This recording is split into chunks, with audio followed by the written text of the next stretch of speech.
What is going on, everybody? Welcome to another episode of the Time Killers podcast. I'm your host, Neil Rivera, and I am killing time with Mr. Wesley Rivera. How you doing, Wesley? Doing great. Hey, keep listening, because if you don't, doesn't matter. I'll still be in your nightmares. For those of you who are wondering, Wesley did also take another hit of his pen right before this episode, so we're starting that. We're going to call that our new trend. I'm also killing time with Mr. Matthew Field. How you doing? I'm here. You know, Wesley's a tough act to follow in every intro. We can do me first next time. Yeah, I need to start working you in first so you can be like the more, I don't know, I like to bring you in as like the chaser, you know, like let's just start with like the unhinged energy. That's cool. And then, you know, like give people a little palate cleanser, let people know like there's actually going to be like some like insightful discussion happening here. And joining us, rounding out our group, our fourth chair for the first time, Mr. Afro Cyborg himself, Joe Wilson. How you doing, Joe? I'm doing well, man. Thank you guys for having me. I'm excited to talk about some video games with you. Not just any video game, arguably the best video game released this year. We're willing to, or I guess we'll debate that. We'll find that out, find out how we feel all about it. But this is our Clair Obscur Expedition 3 Spoilercast. We have all played through it. We have all rolled credits on it. We've all played varying amounts of side content. So we're here to do a deep dive in the story and kind of give you our final thoughts on it, because this is, you know, one hell of a game to you know, without spoiling too much of our conversation, and it's definitely generating a lot of talk and conversation in the gaming industry, and you know, definitely seems to be a front runner for Game of the Year. And so I think you know, it's a perfect candidate for our first spoiler cast. But before we get into that, you know, I wanted to remind you guys that this is obviously the Time Killers podcast. You know, if you haven't already, please follow us. We have a link tree now, so all of our socials handles are in our link tree. You can also find us on your podcast service, your preferred podcast service. Give us a follow there, listen to the show, leave a review, let us know how much you love Wesley and his irreverent sense of humor. We appreciate you guys.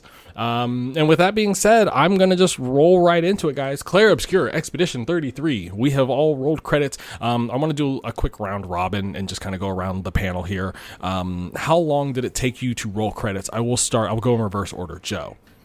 Or I guess I shouldn't say how long. I shouldn't say how long it took you to roll credits. How long is your like game clock at right now, as far as you can remember? The last time I saw my game clock, I think it was yesterday, and it said that I was at like 45 hours. Okay, yeah, that's good. I mean, I've seen some pretty beefy numbers, and I would say, you know, and Matthew, you know, go ahead and let me know what your game clock says. Mine, when I rolled credits, it was about 35 hours. Okay. So yeah, I would say, I was going to say Joe probably has the most. Wesley, what about you? I was going to say, I pitched in at 40 hours. Okay. So yeah, you guys are, I'm actually the least then. So yeah, my game clock says like 25 hours or so. I kind of steamrolled it. So I feel like we'll have a good variety of opinions and thoughts based on how much we've played it. We're kind of going to go, I mean, I guess before we get into like the meat of the discussion here, this is obviously a spoiler cast. We are going to go full spoilers here. You know, obviously like the game has a pretty like intense start. But we are going to cover everything all the way up till the end credits. So if you have not played Clair Obscur Expedition 33 and you do not want any of the story spoiled, please leave now and come back after you have beaten it and listen to our thoughts. But with that being said, we're going to go kind of, you know, straight through the game here. We're going to start Act 1. You know, we kind of talked about, you know, like, you know, roughly like just kind of, you know, on our previous episode where we talked about our impressions, just how much of a gut punch this was. But I mean, I guess we can talk about it in more detail now. The intro sequence to Lumiere, like, I mean, talk about a scene setter here, like just introduction to the world, setting the stakes, you know, giving us like emotional connection, like right off the bat, and then just hitting us with a gut punch right there at the end. What stood out to you guys? And I'll kind of just leave this open to anyone who wants to jump in. Yeah, I thought this opening was extremely effective. I think it successfully, and we talked about this a little bit on a previous podcast, but I think it successfully dodged like the pitfall that a lot of JRPGs and not necessarily just JRPGs, just lore heavy games in general which is like the lore dump, where at the beginning of the game when they feel the need to explain to you how all the magic systems work, the history of the kingdom you're in, or whatever it may be. Yeah, they did such a good job of just setting it up and like doing it in such a cinematic way.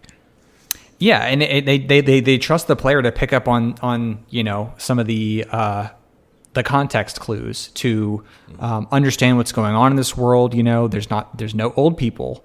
There's children, but there's no old people. People, you quickly gather that they're just that something's going on with the people of a certain age. Assuming you haven't seen any of the marketing or anything, and then obviously with the homage at the ending of the intro is a very effective intro to the stakes. We talked about like on that previous episode, like just like the moment that really stood out to me the most in this opening sequence was that conversation that you're having with one of the other Lumiere citizens about like she's got a daughter and like why she has chosen to have children and bring children into this world, and like that was such a like that. I mean, it was a totally optional conversation. You could have totally glossed over it and missed it. And I think the fact that like I stopped and like had that conversation, like immediately, like, I mean, like it immediately locked me in to like, okay, like they're doing something special here, not only like narratively, but like thematically as well. And like they're not afraid to explore like those serious topics, and they're not afraid to do gut punches like we see at the end of Act 1, where they introduce us to Sophie, I believe is Gustav's love interest. Yes. And then she is the one to Gamage at the end. Joe, what did you think of the intro? We didn't really get your thoughts because you weren't on our impressions episode. What was your thoughts here about the opening act? I'll be completely honest, I went into the game kind of like media blind, other than the little trailer that we saw at one of the Xbox showcases where they actually showed it off. I was completely media dark on it. So getting to Lumiere and exploring the town and not knowing what's going on, and then the Gamage hits, I'm like, what just happened? So I had to actually look into some of the lore dump, just so that way I have an understanding of what's going on in this world. Like, why did Gustav's love interest just vanish from existence? What just happened? And actually going and looking at it like, oh, every year this paintress just erases people who are of a certain age. Anybody, and it just floored me, but also got me incredibly invested off the jump. It really set it up like from like the beginning, like the opening bell, that like, hey, like we are not afraid to pull punches, like almost in a Game of Thrones kind of way of like no character is safe, Yeah. And yeah, like definitely like and I mean I think you call something out. Like I wanted to jump in and say like add about the lore. Like I think the journals from the previous expeditions, by far like the best collectible in any video game I've probably ever played. Like I am traditionally not a like collectibles, let me go, especially if it's like lore dump, emails. Like I'm not the guy like getting checking every terminal in Fallout looking for emails, right? But these little journals that show like what the previous expeditions did and like how they operated, and like once again to your point, Matthew, like not over explaining it, but like kind of hinting at like, oh yeah, like Expedition 60, like they were the ones who figured out how to like climb walls and do stuff, and like that was like their thing. And so like just to see like the history unfold of like the different expeditions and like how they chose to tackle the expedition differently was really, really cool. And then you also, in finding those, you get the understanding of we all know that we're probably not going to make it. So let's leave this audio diary for anybody who comes after, so that way they have an understanding of how to tackle this situation.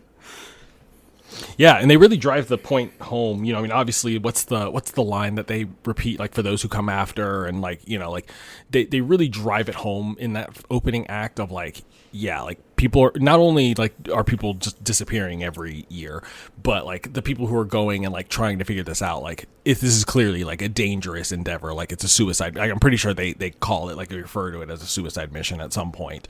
And like, yeah, like it just seems like, like there's no hope, there's no options. But yeah, I mean, and so I think that's a good opportunity for us to kind of jump into Act 1 officially, or, like the meat of Act 1, which, like the game immediately takes a turn. I think they did a good job of like really setting up, like really shrouding the continent in mystery, and like we don't know what we're going to expect here. And what you expect is just most of the expedition gets completely just eviscerated the minute that they show up on the continent. And obviously like there's a lot of factors at play, like there's enemies and monsters. I think this is where like the Souls inspiration really comes into play here. Like these enemies hit really hard, like they really do a good job of like conveying how powerful these guys are, and like how vulnerable the expeditioners are against them. And then, of course, like they add, like, they introduce Renoir, who's, an older man who, up until this point in the game, like we didn't know that they could exist. So Wes, what did you think? I mean, what did you think of like, I guess where was your head at, when they introduce Renoir, when they get to the continent, the expedition is getting wiped out. Like, where did you see this game going at that point? So when we, finish up Lumiere and, seeing Sophie Grimaz, it's very clear that this has become a society where the concept of death isn't necessary. It's still probably feared, but it's more accepted as like, it's just our lot. So yeah. Seeing them progress to, once they reach the continent and then like they're immediately wiped, it's almost kind of like, yeah, no, it makes sense that like this is why people feel this way. And seeing, because by that time you're like, okay, so you can't have people who are of a certain age, and of course I felt so smart, like, oh yes, probably what the 33 means or something. But then they throw Renoir, and I'm like, okay, so there's more to this than they're leading on. And then of course, oh, this guy's just murdering everyone. I was almost worried when they introduced Renoir that I was like, oh man, like this is gonna go in like a Kingdom Hearts direction. Like that was my main concern up until the end of Act 2, was that like, okay, like there's very much a lot of mystery, and like I could tell, like, I mean, they made it very clear from the beginning of like, okay, when we get to the paintress, like there's clearly like not everything is going to be as it seems. Like I think they did a good job of foreshadowing, like, they painted the paintress, for lack of a better term, as like a true villain. And so, yeah, like it just kind of seemed like, okay, we get to the continent and Renoir is messing these dudes up. There's this old guy, like, okay, who is he? And like up until like, I mean, every time you encounter him from then on, it's really just a bunch of mystery, and like they're really just kind of feeding you breadcrumbs. Matthew, did that work for you? How did you feel about like kind of the like the narrative, like I guess moving through Act 1, getting into Act 2 a little bit, like, did you feel like it did a good job? Like after the strength of that opening, did the first and second act kind of hold you, or did you kind of lose attention? So when we first landed on the continent and obviously got wiped out by Renoir, and then you have that scene where Gustav is like basically ready to end his own life, which Yep. like that, and at that moment right before he does it, Lune shows up. And I was like, the way that they introduced her, the way she entered that scene, I was like, they had me thinking that the rest of the party from that point on was going to be in Gustav's head, because like she just like appeared out of nowhere next to him. Oh, interesting. Okay. So I was convinced for like the next several hours after that moment. I was like, everybody they find from this point on is going to be like Gustav's the only one that survived, and everybody else is just like a figment of his imagination. Damn, that would have been sick if they actually did it that way. Spoiler alerts, I guess, for how this game ends. That's not how the game ends.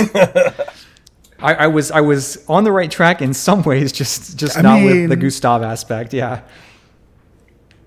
But yeah, after that, like that was really my main focus. Like that's what held my attention moving forward. So I was really like looking for clues as to what the true nature of this world was. I felt like it opened pretty strong after that. Like they did a good job leading up from there. And then, of course, I think the next major plot point after that is the introduction of the curator. Oh, wait, what? Who's the curator? Wait, who was the curator? Oh, I was going to say, like when they reach the mansion, or the manor, and then you find Mael. Where you find Mael, yeah. Oh God, I'm like totally blanking on that part. Yeah, and that's actually I didn't love the way that they did that. I feel like the manor, the callbacks to the manor, basically, as you progress, you find these doors that don't belong in place out in the world that you're exploring, and they lead back to different rooms in this manor that then open up. But I felt like that the introduction of the manor, I think it would definitely hit different on a second playthrough, but it didn't really make sense in a way that it was not super compelling to me. It just kind of was confusing as to what they were doing. There was no real incentive to like, why am I here? Like, what is this place other than just to pick up this new companion? And why is Mael here? I'm glad you reminded me of that sequence, Matthew, because like that's I think where a lot of the like concerns started cropping up in my head of like, oh God, like this is going to be like a convoluted ass story here, and like clearly they're hinting at like this other life, this other world, whatever. And so I was like, okay, like like clearly there's something else at play here. But yeah, I think it didn't hit as strongly during my first playthrough, and I'd be interested to see if it does hit stronger on a second playthrough. But yeah, because I essentially just like, oh, okay, that was interesting, on to the next thing. Like I just kind of scrubbed it from my mind at that point. Yeah, and I think that basically echoes what my feelings on it were that it was not a real memorable moment, which I don't know. I guess it didn't really need to be, but I do think it would be more effective on a second playthrough. Well, the next narrative point that I was going to jump to, which, I mean, I don't know if there's another one before this, but, Matthew, your Gustav theory was proved wrong pretty quickly because they kill him off at the end of Act 1. How did everyone feel about this? I mean, I guess I'll take the lead on this because I kind of feel like I saw it coming, because I'm like, you don't, and this is more like inside baseball, because it's like, you're not going to have Charlie Cox for a full 40-hour game. Like, there's just no way, right? So when they killed him, there was definitely a level of shock, but not like I was definitely like, oh, okay, like that explains it. That was exactly how I felt too. Like, there's no way that they can afford Charlie Cox for this entire game. I mean, first of all, let's go ahead and let's back it up real quick. Shout out to Sandfall Interactive for, this is their debut title. They got Charlie freaking Cox to voice a lead role in this. And not to mention the rest of the cast is just outstanding as well. They also got Andy Serkis.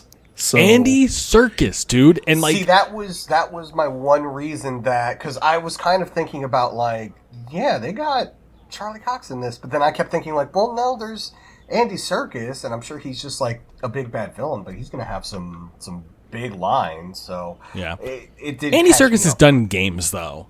Well, true, yeah.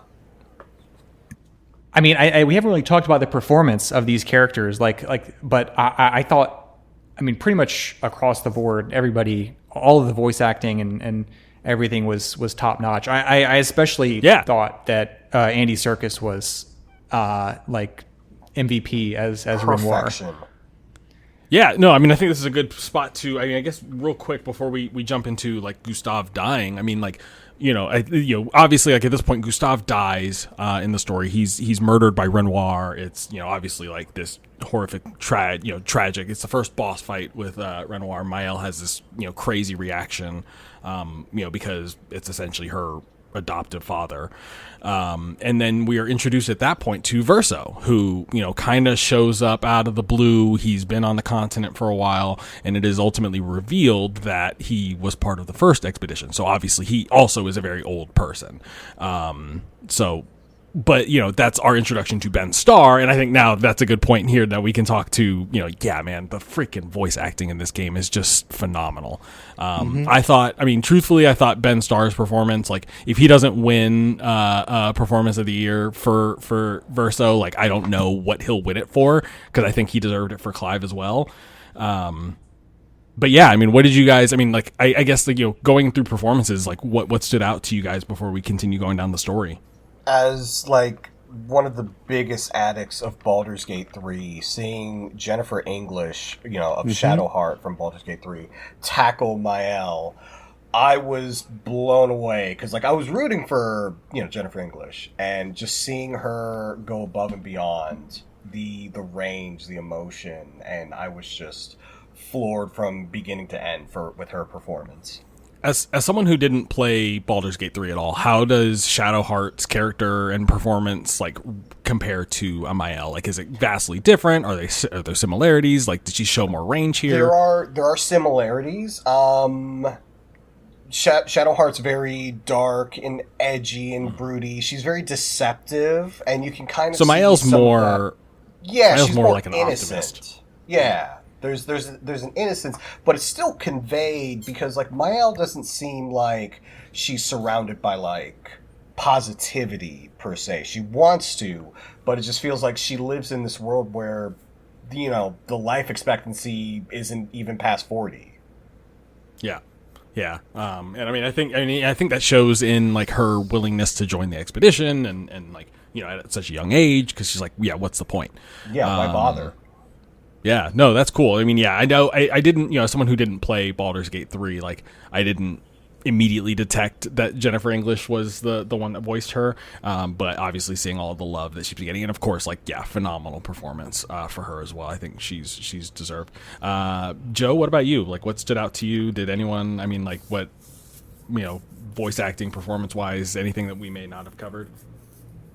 Not. I mean, Lune is fantastic. CL's voice actor is fantastic. Like you guys said, the entire cast did a phenomenal job of not just excellent line delivery, but making it sure that all the emotional beats that they were trying to hit, you actually like felt like deep in your soul. So yeah, kudos to the voice cast. Kudos to the directors. Yeah. Yeah, no, I mean, and I mean, I think they did a good job of like, I mean, really, like, this is the most, I feel like, I feel like I connected to like a party of characters in a game in a long time. I don't know about you guys, obviously, like I didn't play Baldur's Gate 3, so I know a lot of people had that. I guess going back to, obviously the major plot twist here, Gustav dies, obviously we get introduced to Verso. Matthew, at that point, like, I mean, what did you think of the twist here? Like, did you think that Gustav was going to survive the whole time, or, how did you feel like that was done narratively? Yeah, I mean, so I am pretty bad at predicting plot twists. I like looking back online at people, people's reaction to Gustav's death made me realize just how many like signals that I missed, how many clues that they dropped about his death was coming up. And I didn't see them. Like, especially like where they basically eulogize his friendship and, pseudo brothership with Mael while they're throwing rocks in the ocean, having this nice like tender moment, and in hindsight that's like a massive red flag that's going to be like right. their last moment together. I'm mad I didn't just tell at that point either. Yeah, I just didn't see it, so I was very surprised. I thought that Charlie Cox was going to be around for the whole thing, I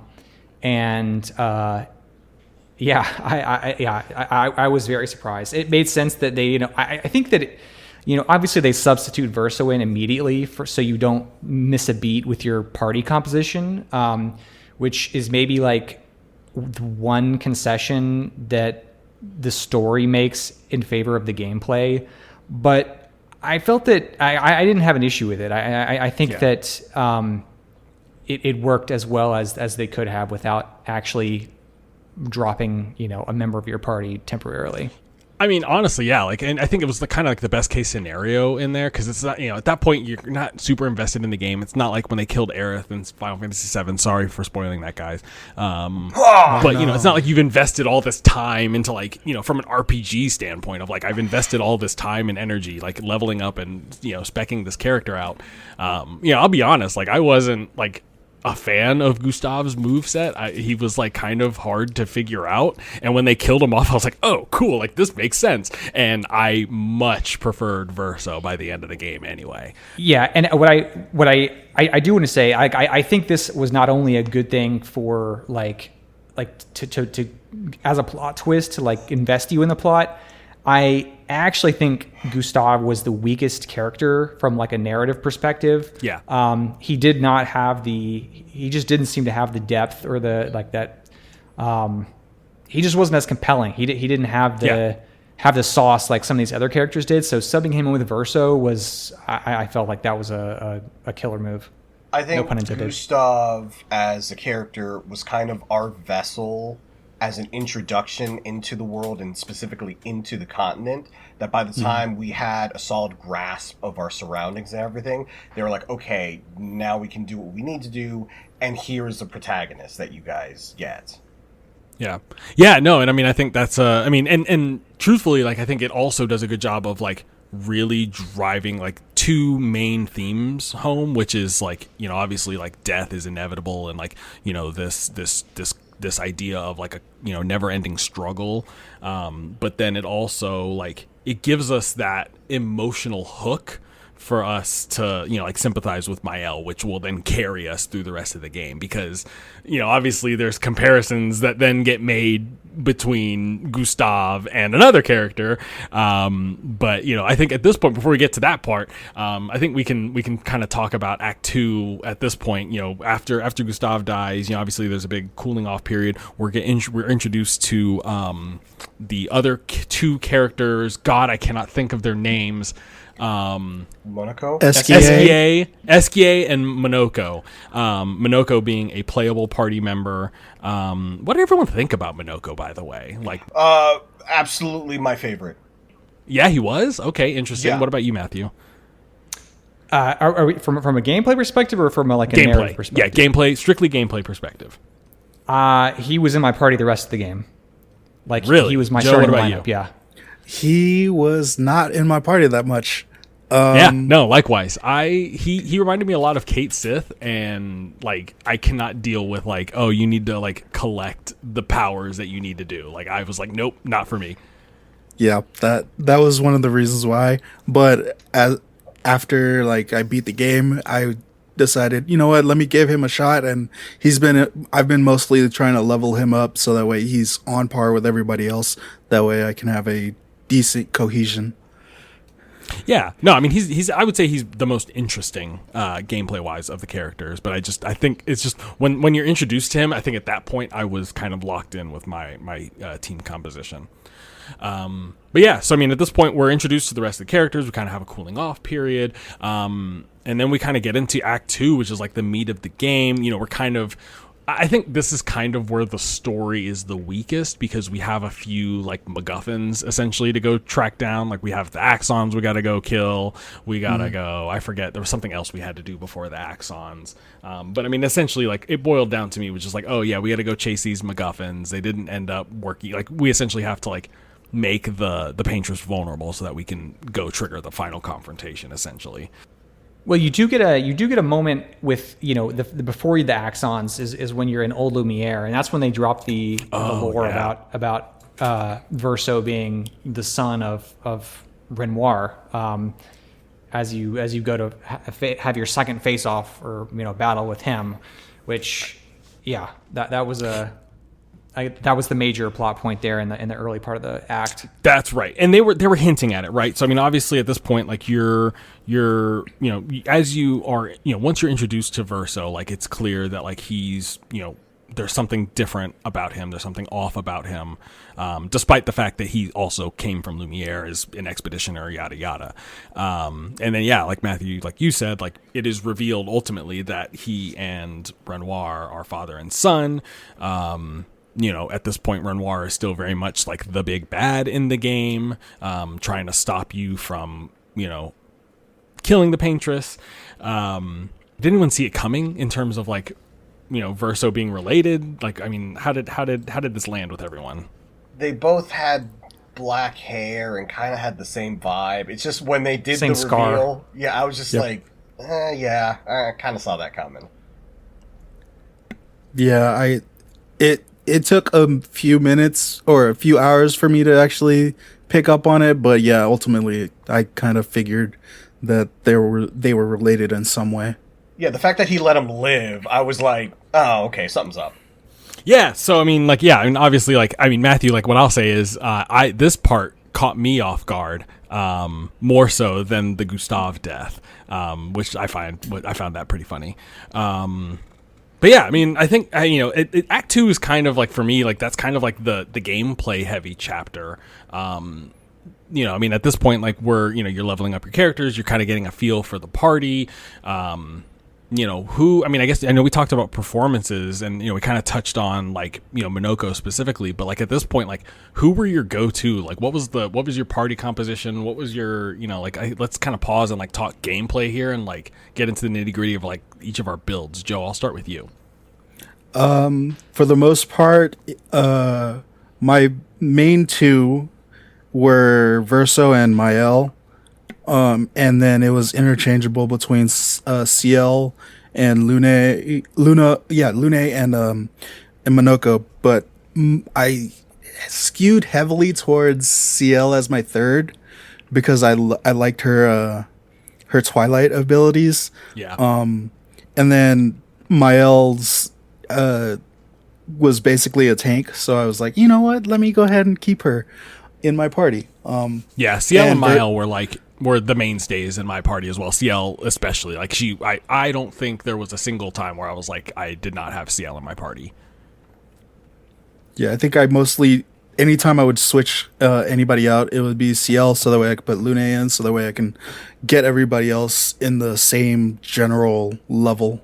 Yeah. So once you got all the party members and it became clear that they're not all leveling. They're leveling some when they're not in the party, where they're not getting like full XP.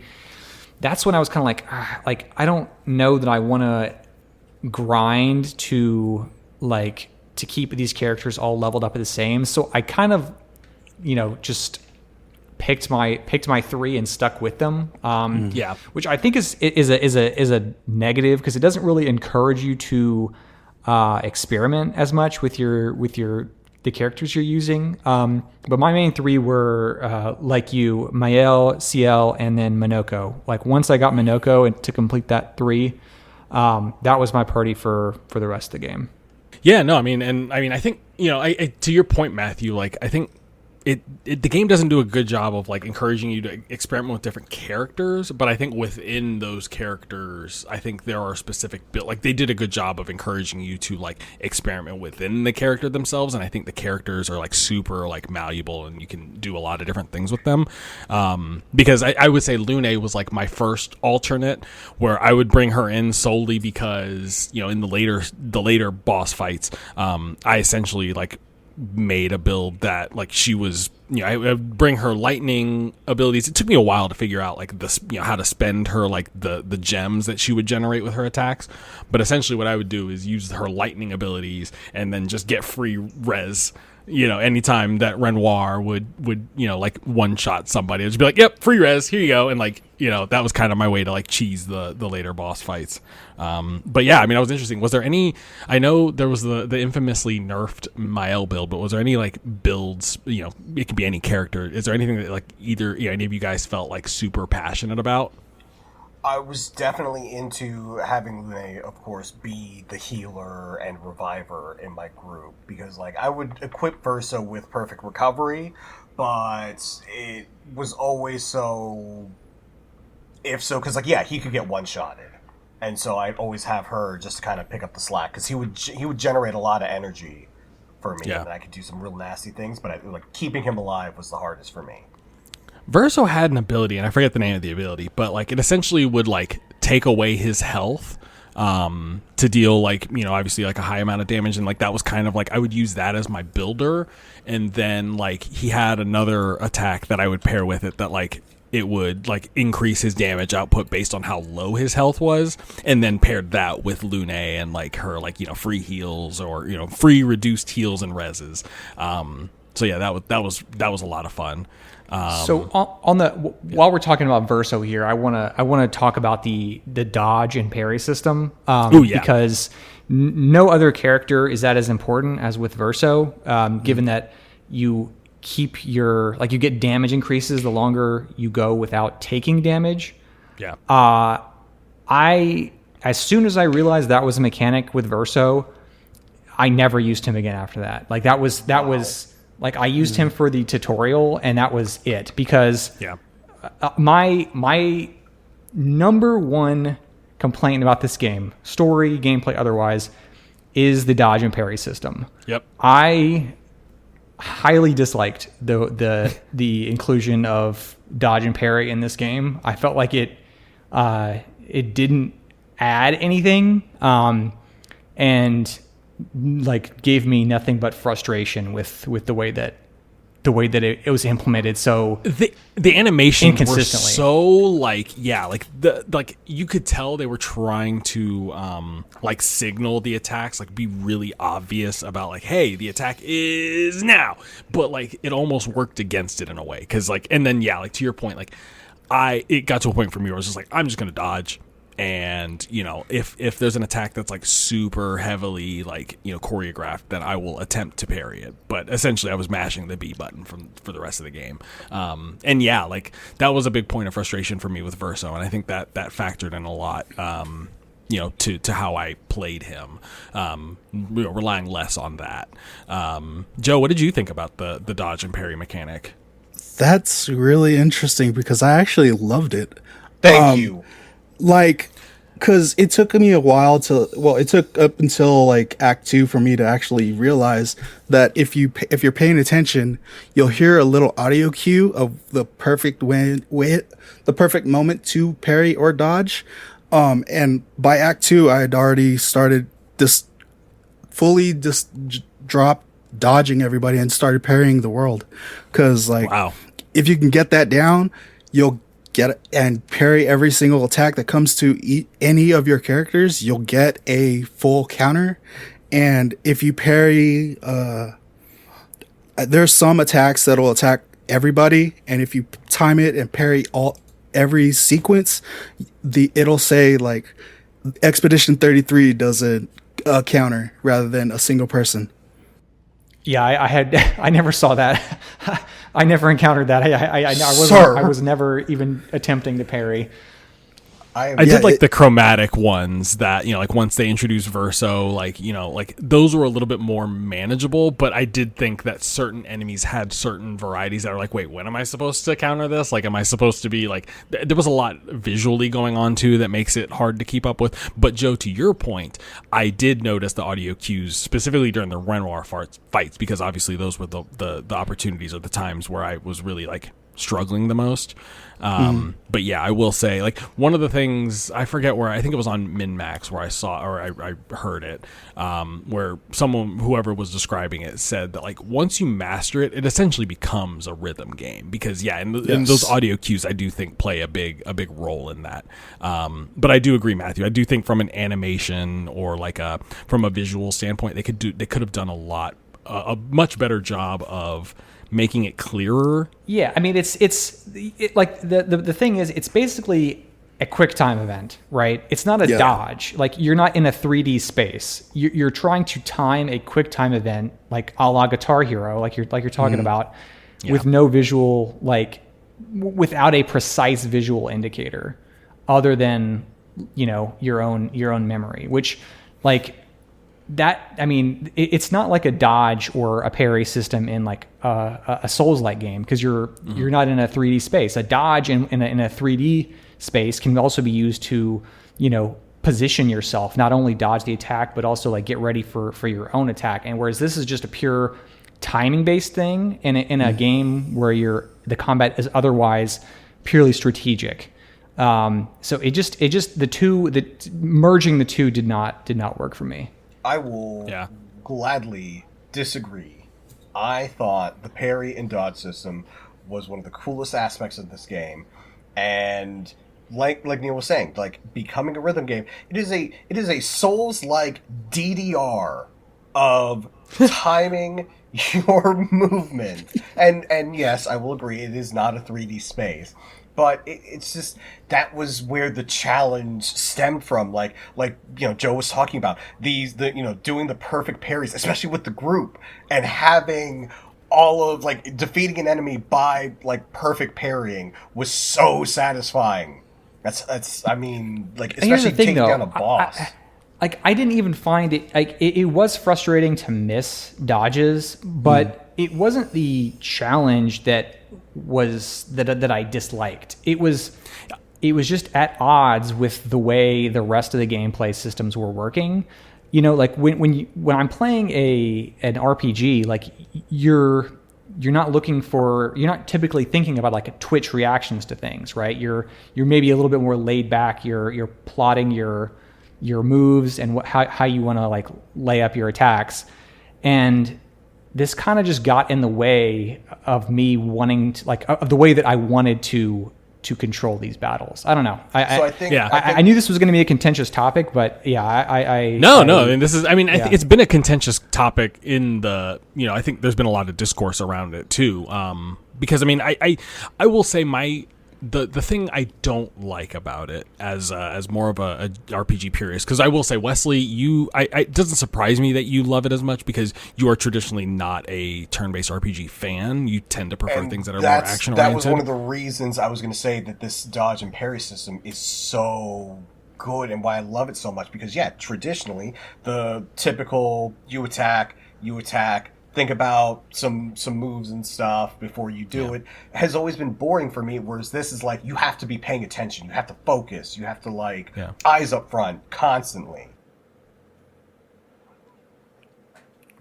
No, I was gonna say, I will play more of a devil's advocate here and say, as someone who's been more of a JRPG, I won't say purist, because I won't even say I'm a JRPG purist, but someone who has enjoyed traditional turn-based RPGs more over the years, is that I wasn't a fan of how it could completely negate damage. And I feel like once, the mastering of it was really cool and satisfying, but to bring in the Souls games as a perfect example here, is just because you master a dodge in a Souls game doesn't mean that you've mastered the Souls game, right? There's still ways that they trick you and challenge you, and it felt like being able to negate potentially massive amounts of damage was a little bit of a game breaker there.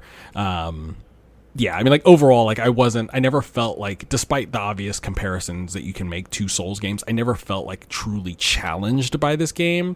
But yeah, interested to see how you guys I mean, obviously it seems like we all have wildly different opinions on the dodge and parry, but from a difficulty perspective, how did you guys feel about this game? I felt like it ranked with calling it a Souls-like, in the sense of I did feel challenged, especially where I did focus more on the dodge and the parry. And, that's why I always kept Lune on, because oh, hey, I gotta pick up Renoir's move set and his timing, so I need her until I can get it, So I did find it difficult for the most part, but enjoyable. I think for me, it had a good amount of challenge, but also I might have been throwing my head at the wall, just trying to force my way through the game. But until I, not even trying to min-max everybody's skills, it was just more, okay, this is what's working. Let me just go ahead and do it. And I know I can get through the parry. Can I build up enough break to cause them to stun and get free attacks on them?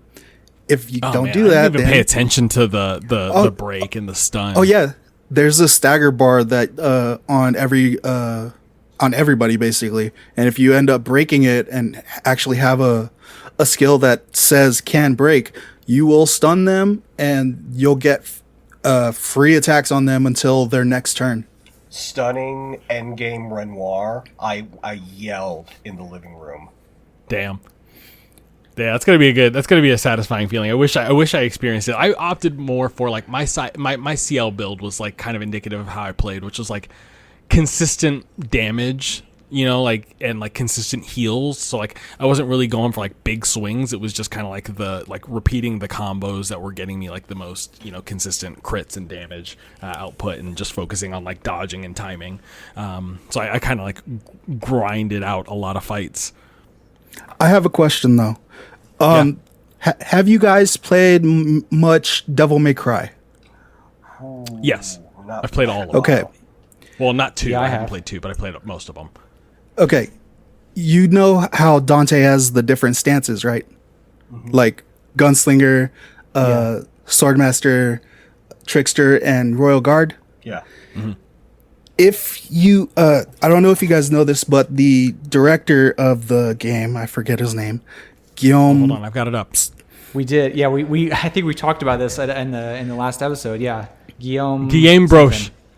Yeah, he has a YouTube channel that he would upload gameplay footage. One of the videos that he would put out was Devil May Cry no hit triple S runs with Dante fighting Virgil with using nothing but Royal Guard.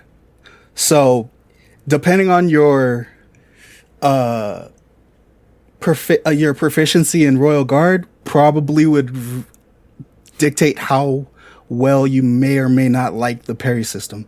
That's just one of the things that I noticed. I'm trying to think about which the Royal Guard. I'm trying to think about what the mechanics were for that. Was it anytime somebody would attack you, if you hit the style button, you would block it, and if you block enough, you'll store up enough energy to do a counterattack. Joe, correct me if I'm wrong, but didn't he or the developers list Devil May Cry as one of their inspirations when making the game? They did. And if you noticed on Verso, if you had him in your party, his main gimmick was perfection that goes from D to S. Yeah, he was straight ripped off from like the style meter. It was like as soon as I saw him, I was like, oh, okay, I see what they're like. I saw the Devil May Cry inspiration immediately. That was one of the things that like really like one of the main reasons why I kept him in my party, because like, oh, every time you level up his perfection, he does more damage. So yeah, and I mean I think going back to, you know, like the point that Matthew made previously is that like, you know, while it didn't encourage you to like experiment with the different characters, like swapping them in and out, it did encourage you to get good at certain characters. So, you know, it feels like there was a little bit of a trade-off there, because like, it felt like each of the characters had like distinct enough of a moveset that like it felt like you could really master it.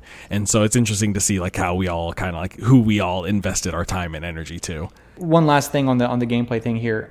The one thing I did not find this to be very difficult. I don't think that I had a fight where I had more than like 3 tries on it. Yeah, the Renoir fights were like the only things that like ever really challenged me.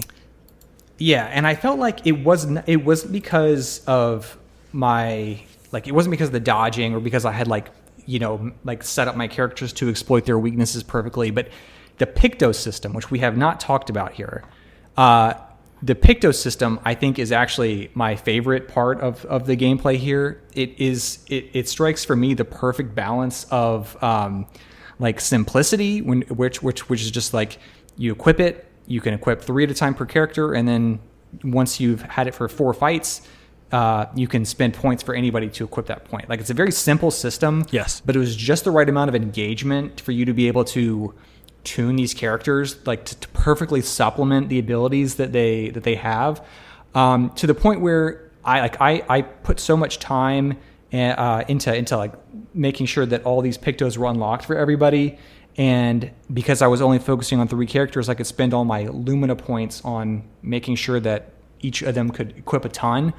That I think that just that made the game pretty easy, because you could set up certain combos with regardless of which abilities or weaknesses the enemies had.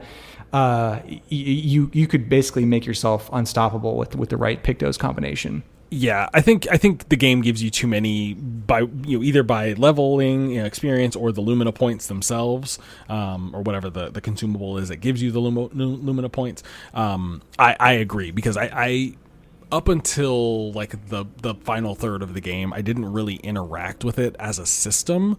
I kind of just equipped like what was easiest and like, oh yeah, this is convenient, whatever. And then like it wasn't until like, oh man, like this Renoir fight's kicking my ass. Like let me actually like focus on these. And like once I like, that was kind of like the missing piece. It was like once I like equipped the ones that had like the stat boost that I was looking for and like really kind of like invested like more than 30 minutes in it, I was like, oh yeah, cleared it, no problem, easy. So yeah, I do agree. Like I think there's a lot of great systems here. I think there might be too much in terms of like trying to make it like a well-balanced RPG. Now that being said, it's fun as hell. The game is like, I feel like we're being really nitpicky here, but I feel like overall, like I never got bored during like a fight. Oh, absolutely not. But yeah, we are going to take a quick break before we tackle the final act of the game. I guess before we do that, was there anything else in Act 2? I know the main twist was Verso being Renoir's son. Obviously there's a lot of strife with the party with that, so we kind of have to resolve that. But then really at that point we're going up to the paintress, and that's kind of like Act 2. Like I guess when we come back from break, we'll cover the end of Act 2 and talk about the ending. Yeah, I know we're short on time. I did want to call out the two Axon Islands, which I felt were two of the strongest levels in the game. I agree. Particularly the one in the Coliseum, both like just like beautiful to look at, and the boss designs were excellent as well. Yes, yeah, I think those were, while you could call them like MacGuffins technically, I think the level design, like they had really strong level designs around them that made them feel like some of the most memorable parts of the game for me. Yeah, no, definitely agreed. Yeah, and I mean, yeah, while the MacGuffin part was definitely like more of a critique, I agree that from like a level design, enemy standpoint, like all of that stuff was, phenomenal. Like I was not bored playing those parts by any means. But we will bore you guys for a few seconds while we take a quick break, and then we'll be right back to discuss the closing of the game.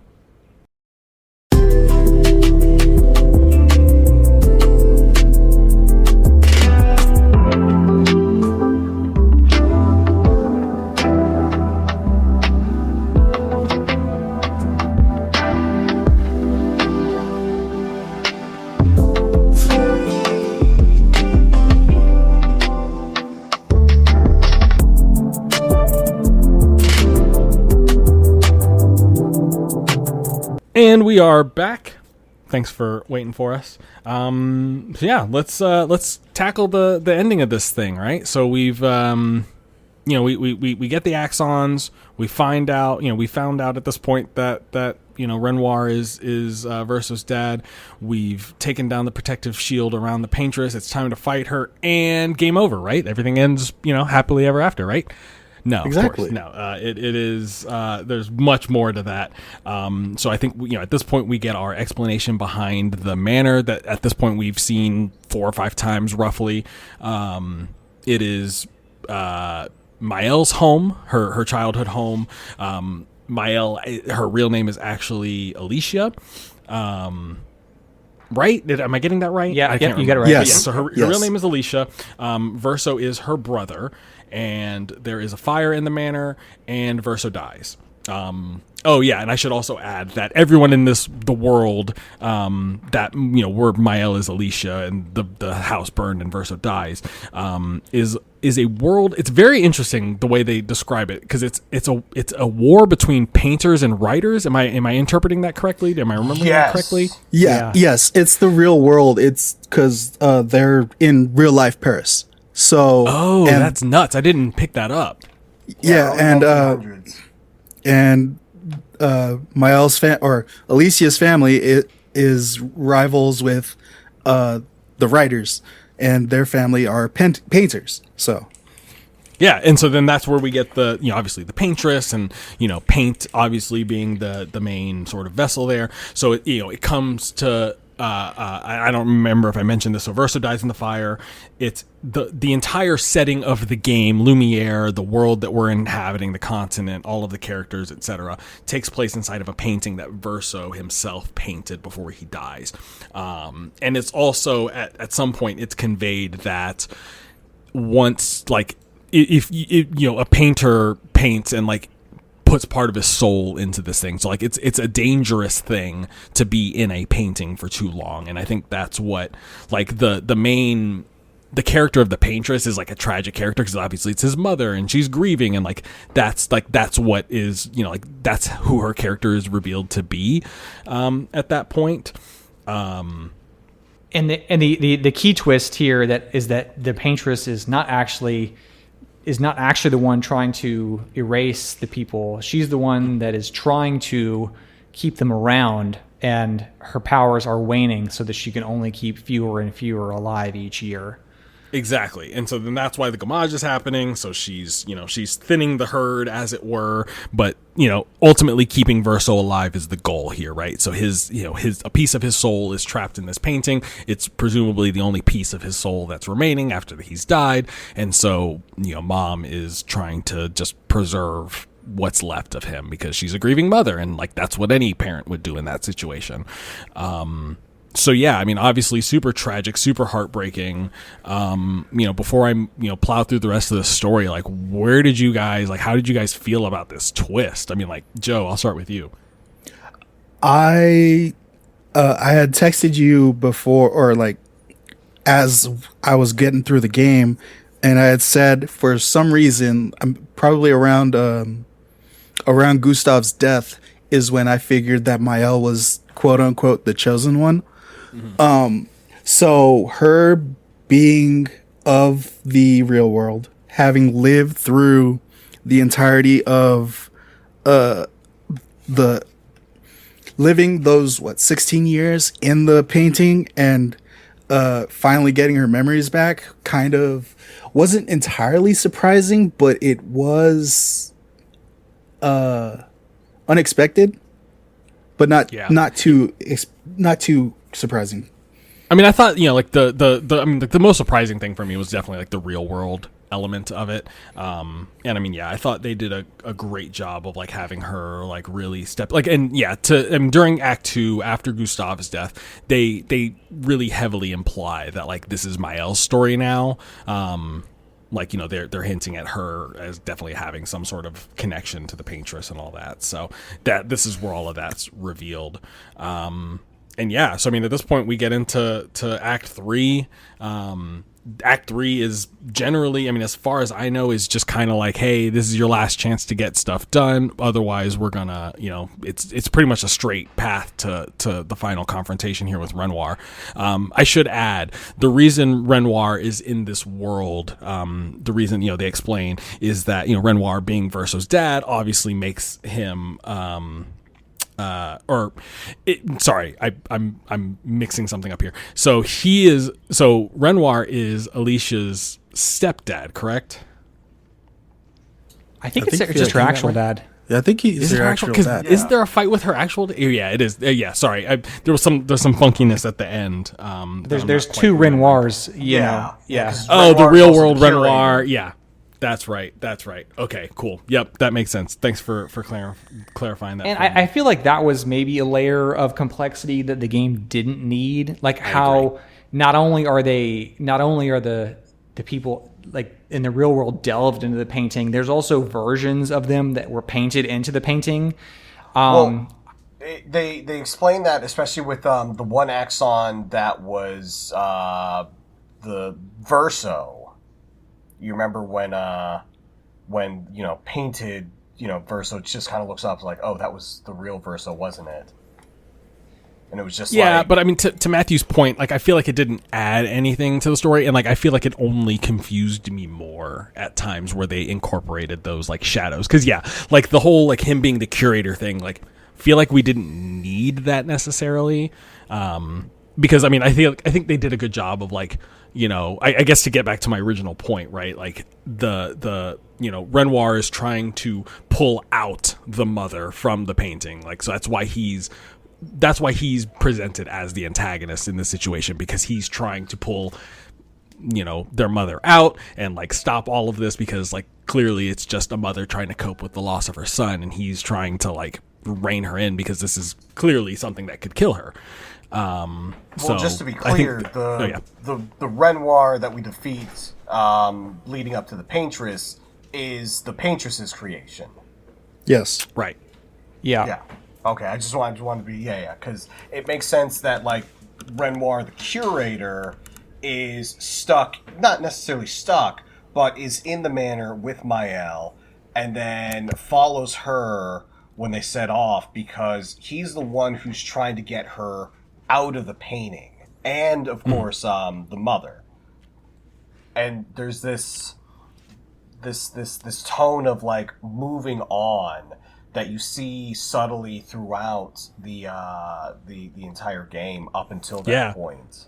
Yeah, I mean, when we were talking about the, Gustave's death, I think they did such a good job of like, really, I mean, and there's obviously this is a game about death, right? Like they drill that home from the very beginning of this game. Is like this is a game about death. People are gonna die, and so I think they did a wonderful job of like exploring the other side of it, of like, okay, what do you do when someone close to you dies, right? So like we deal with that very early on with Gustave, like us both as the player and Mael the character, but then that ultimately just prepares her for having to deal with losing her real life brother. So yeah, at this point, like it's kind of an open world, thing. There's a lot of side content that we can do. Was there any side content that really stood out to you guys? Because I mean, at this point, like it's the side content and then the last fight and the ending. So I kind of want to save that for the end.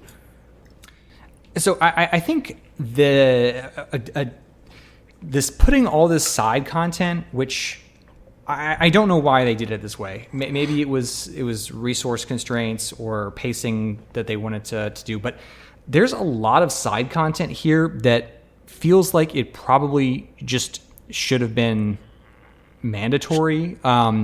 Like there's a third axon in the world, which is never mentioned anywhere else. But you can go and it's like a full level where you're climbing up to the tallest tower or second tallest tower in the world, and you're getting story beats and all this stuff that's happening in there, and it's like, this isn't like, why did you not mention this at all? And better yet, why did you require me to wait until after Act 2 to do this? Like, obviously it's the nature of it being in Act 3 means that you're getting Alicia's point of view on things, as versus just Mael. So there's some plot beats there that wouldn't have been possible before, but some of the other stuff I feel like they should have opened up before.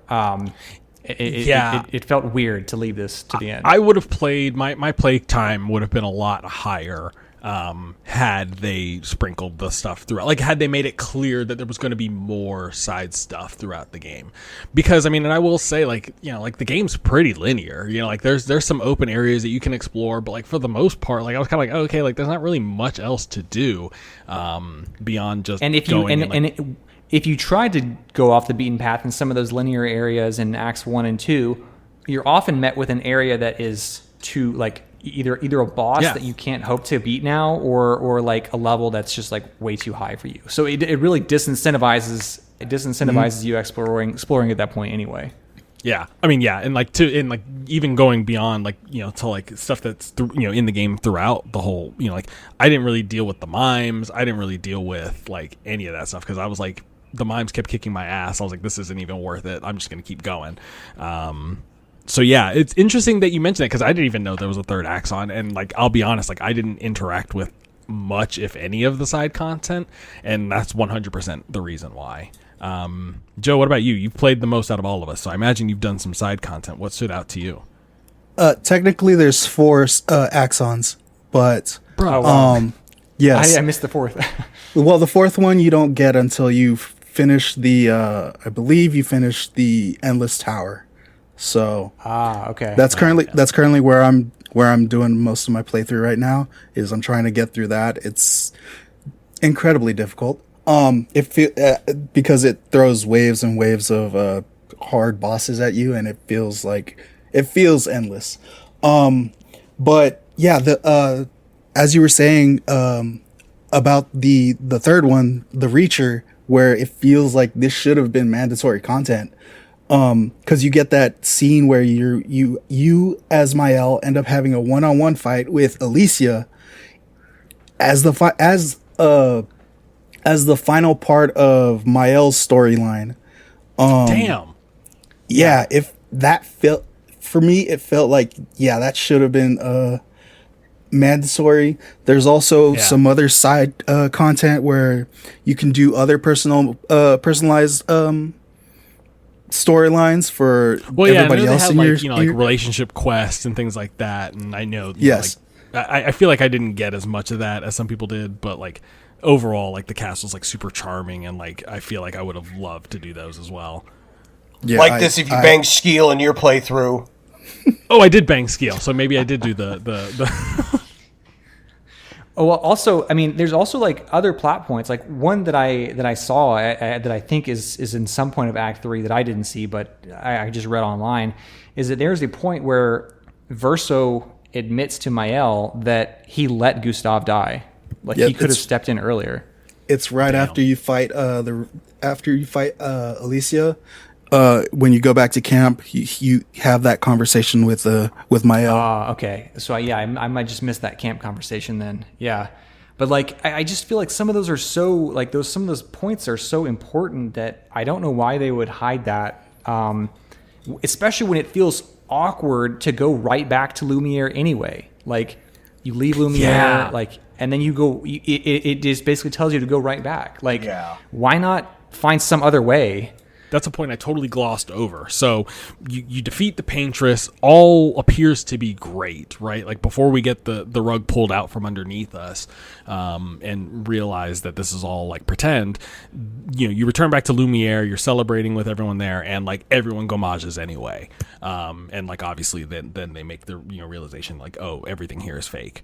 And that sort of, I mean, like that sets up our final encounter with Renoir, and I mean, obviously, like that plays out. We kind of deal with we get the Alicia and Renoir relationship, which I think is really well done. I think Andy Serkis and who plays Mael again?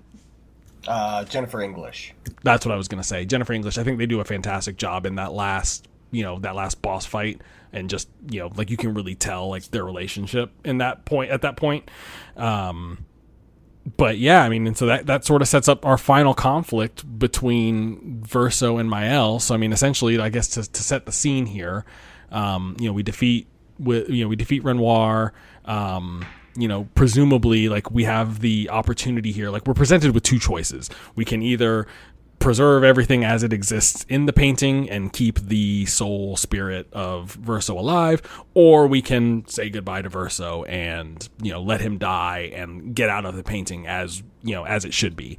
So the game gives you a choice at this point. You can choose Mael or you can choose Verso. It's a one-on-one battle. Whoever wins, obviously like the ending plays out how you would expect. So I guess before we get into both of the endings, what did everyone pick here? Joe, I'll start with you. I went with Mael, mostly because I wanted to see what would happen, but also because I kind of understood her. I mean, I totally understood both perspectives, but Mael's kind of made a little more sense to me because like she's dealing with the loss of her brother in real life, but also dealing with the fact that she's lost so many other people in the painted world. Like it's not that these people don't exist. They are real. She's lived with them for 16 years. Yeah. She's experienced all that death and loss, and her living out in the real world, her voice is gone. She's disfigured from the fire. We didn't touch on that. And like, she lost her an eye. So her living her real life would be at a massive disadvantage. So I totally understand her perspective.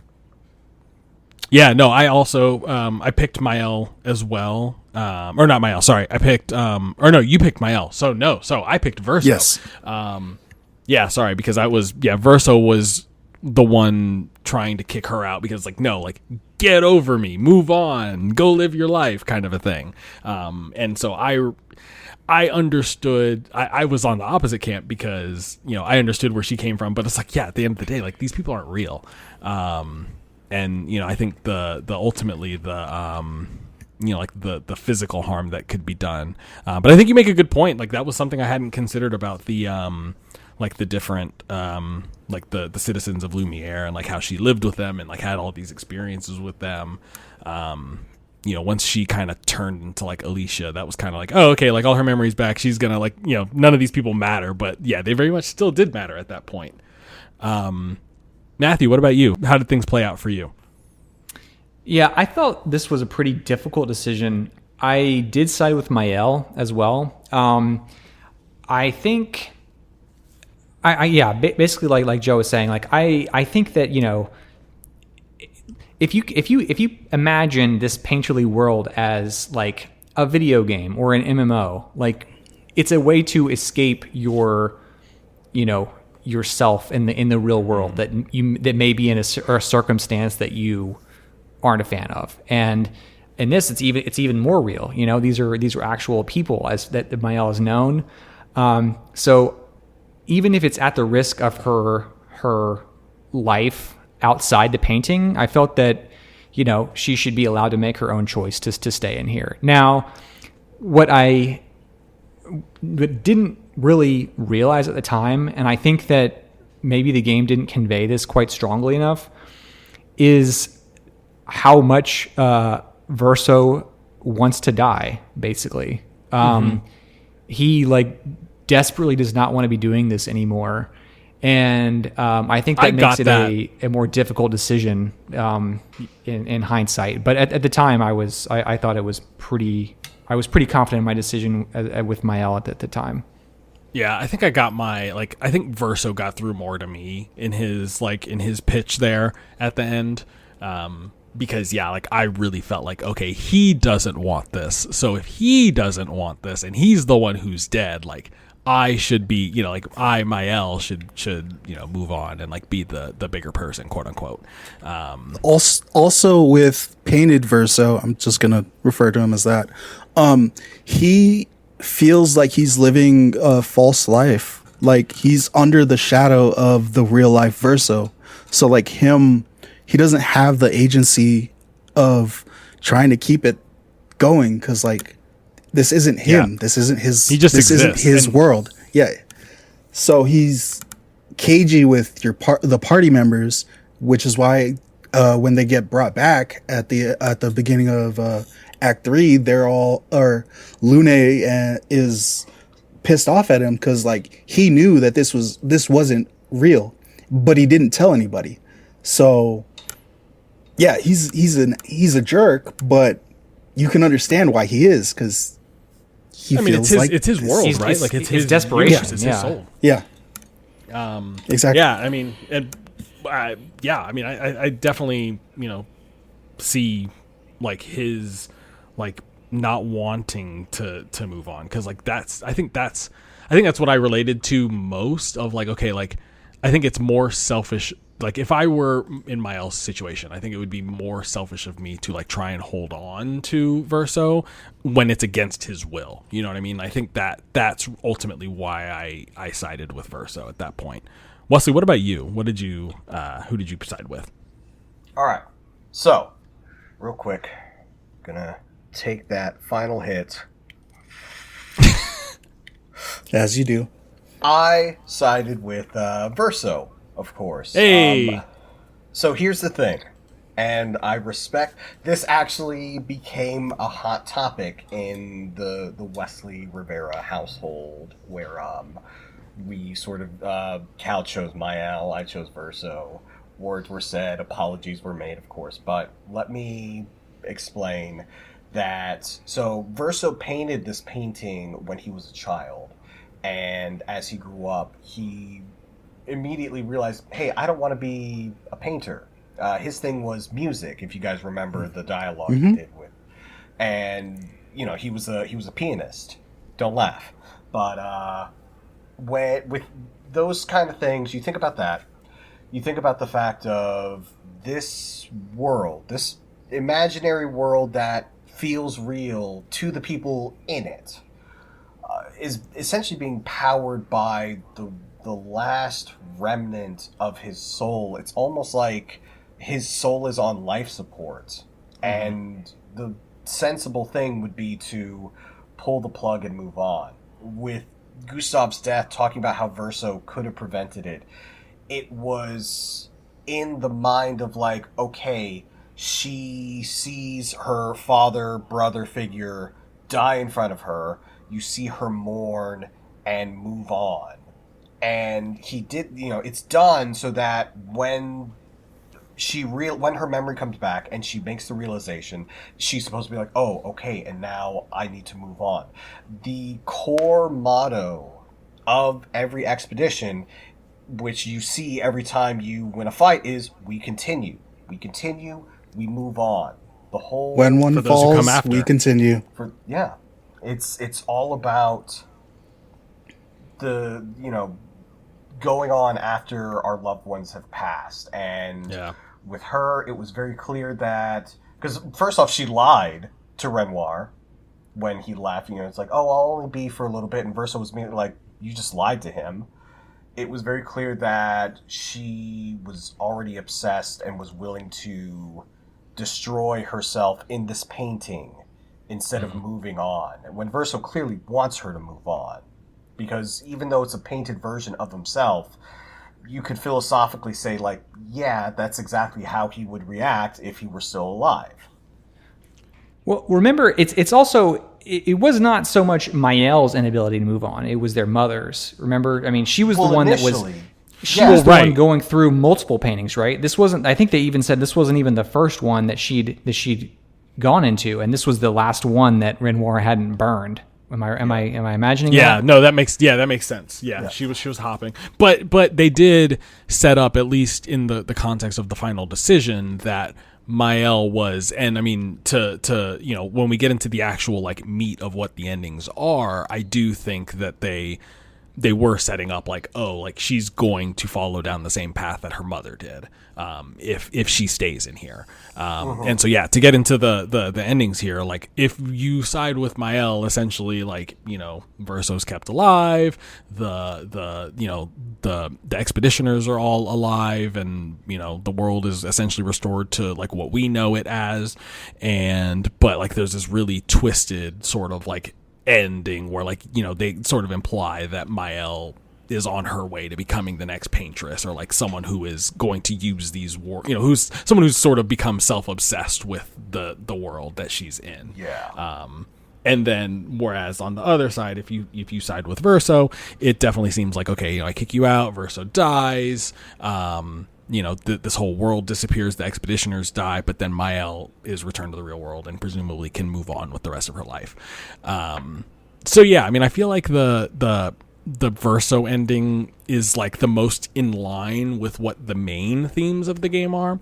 But one thing about the Mael ending that I really did like, was that I think, and it kind of speaks to or piggybacks off of a point, the point that you made earlier, Matthew, of like the idea of a painting being an escape or a way to like sort of cope. I think the Mael ending shows like what happens when that goes too far, of like, when you lose yourself in your coping mechanisms. And I think that's kind of like what the representation of like the paintress is. It's like someone who's lost themselves and they're grieving.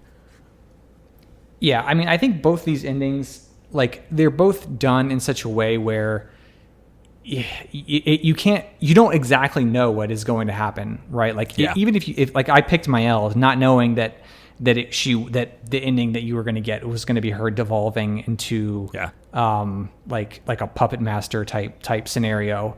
So that definitely colors it differently. This is definitely one that I hovered over the decision for a while, and then immediately went and watched the Mael ending on YouTube. It was a brutal choice. It was not easy for me to make, and I think that's a testament to how well the characters are written, how well the game's written, how well the themes are sort of reinforced throughout the game. Nothing but amazing things to say about this narrative. I do think that the Verso ending is perhaps a little disingenuous based on what we know about the characters. How so?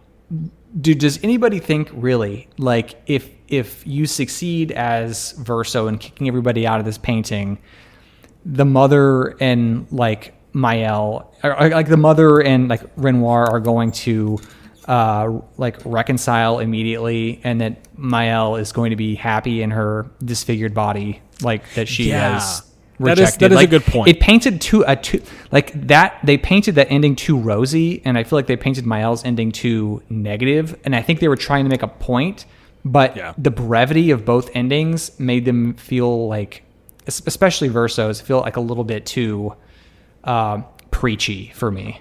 Well, so one of his dying words, not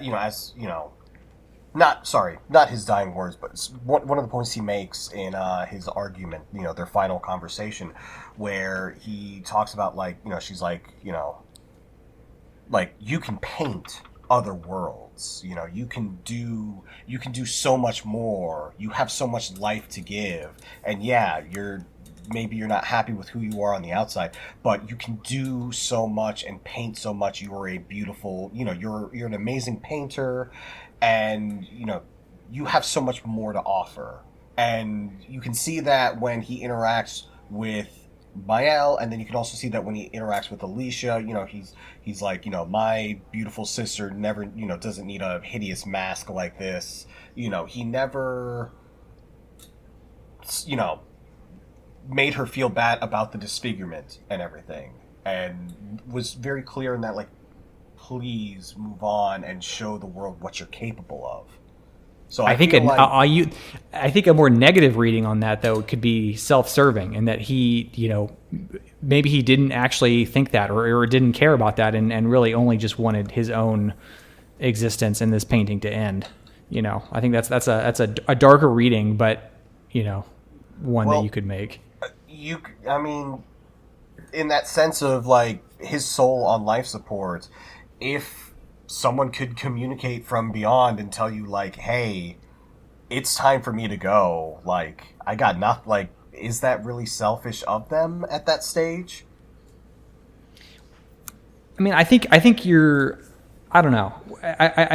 It's because the Verso we know is not the Verso from the outside. There's no semblance of his, like, consciousness, that, like, he doesn't share any of the memories or any of that.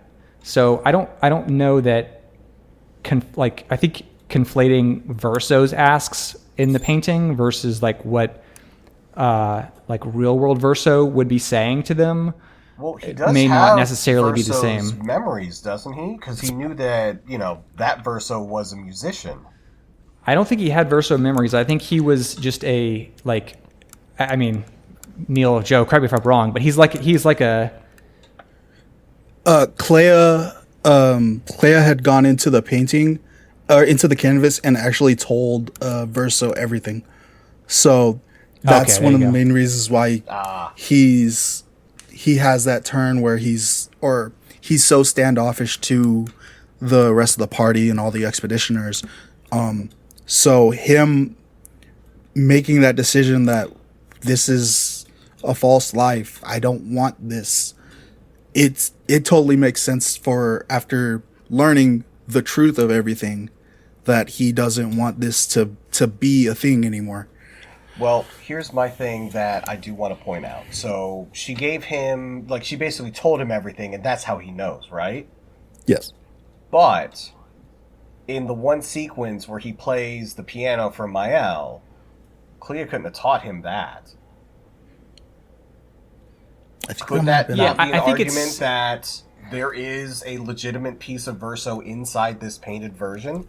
Well, it's a piece of his soul. The painting of him. Yeah. Yeah, the painting is a piece of his soul. So I would argue that, like, I feel like we might be getting a little too, like, in the weeds here.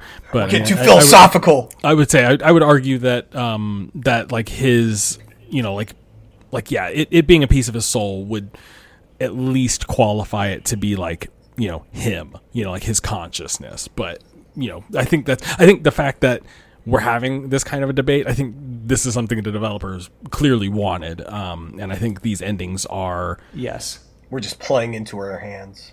Yeah. I mean, I think it's vague and light enough to where, like, I think it encourages debate, and I think that's the point. I was gonna say that all of the painted versions of the family are all Aline's idea of their her family. So it's the paintress's version of the family. So her painting Verso to know that he is interested in music could be a reason why he knows how to play the piano, but also because he is because his soul inhabits the world. It also could be the fact that he would know from that. But also it's I don't know if you guys noticed, why was Alicia painted so still with the disfigurement by Aline? Like, couldn't she have given her or gotten rid of all the scarring and given her voice back? Could that be an indication of like favoritism? You know, like we always say, like you don't have like a favorite child, but like could that not be an argument that that Alicia is right in the sense of like, yeah, no, she's not really wanted by the family now. Yeah. But the best way to describe it is like mom and dad are fighting over the fact that their dead son's Minecraft server is still out there, and they're literally fist fighting each other to determine should we get rid of it or not. I mean, literally, and like, you know, within the context of like the painting itself, it's like playing out like the way a Dragon Ball Z fight would. Yes. Yes. So, any closing thoughts before we get into, or before we wrap, guys? I mean, overall, like, I mean, where does this game sit with you in, I guess, in terms of like 2025 and then just all time? This game is currently going in my head as the running of, not only is this, you know, is this going to be my game of the year? Is this going to be my game of the 2020s? Because that previously was going to Baldur's Gate 3, but now not so sure. I'm going to go ahead and tell you right now, it's Baldur's Gate 3. You're not going to put as much time into this as you have that game. Fair, but the fact that it's even worthy of the discussion just shows how powerful this game is. It's at its core, Clair Obscur Expedition 33 is a philosophical argument between nihilism versus absurdism. This life has no meaning, yet we continue in the illusion, or life has no meaning, so what's the point? And I think they tackle these very French philosophical points in such a beautiful and, I almost hesitant to say romantic way, if you will, where you're centered around a grieving family that has different opinions about what to do after death, these different forms of grieving and moving on, or lack thereof. Yeah, I mean, I think to piggyback off of that, like I don't know, like I think in the aftermath of, like, you know, now that I've had some time in it, like I was feeling like, oh, this might be like one of my, like, it might make my top 10 games of all time. I don't think it's like, it might be like top 25 or something like that. I would say though, I would dare say it's probably top 10 video game narratives I've ever played and like listened and like, you know, experienced. It's very reminiscent of, you know, like as a kid who grew up in Final Fantasy, you know, playing Final Fantasy X. Like it's very reminiscent of that story, which is the first video game that ever made me cry. So like it for that, I think it'll always have a soft spot in my heart. But yeah, definitely a game of the year front runner. Yeah, Matthew, Joe, what about you guys? Like how you feeling about how you feeling about just Clair Obscur overall?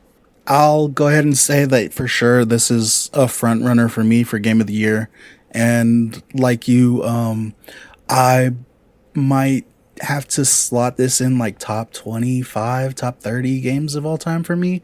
I'd have to look at it or go through my list because I'm currently working on a video where I rank my top 100 video games, and I'm totally going to have to rewrite my script. But yeah, this game is all about grief in general and how it it, as you were saying, Wesley, you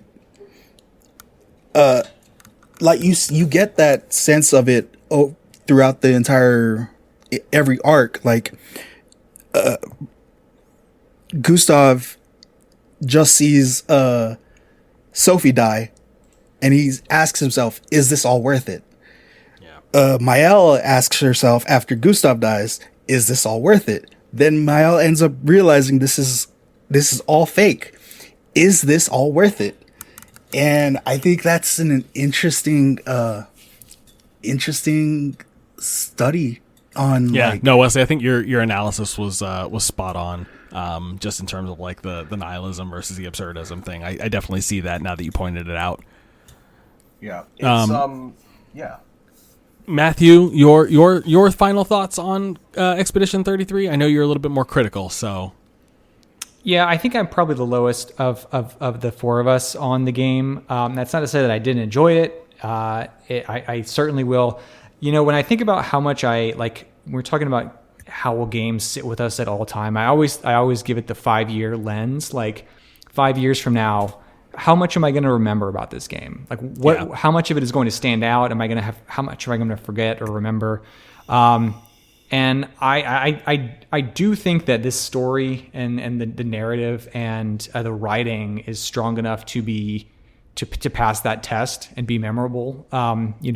Years from now, I think what keeps it back from being like an all-time classic for me is some of the gameplay complaints that we talked about. I don't feel like it had the mechanical depth or just like sort of the expansiveness of world, and some of that's intentional, but I think 5 years from now I will probably not remember much about the gameplay, and I'll have fond memories of the story. So that's probably where I'll end up being as well.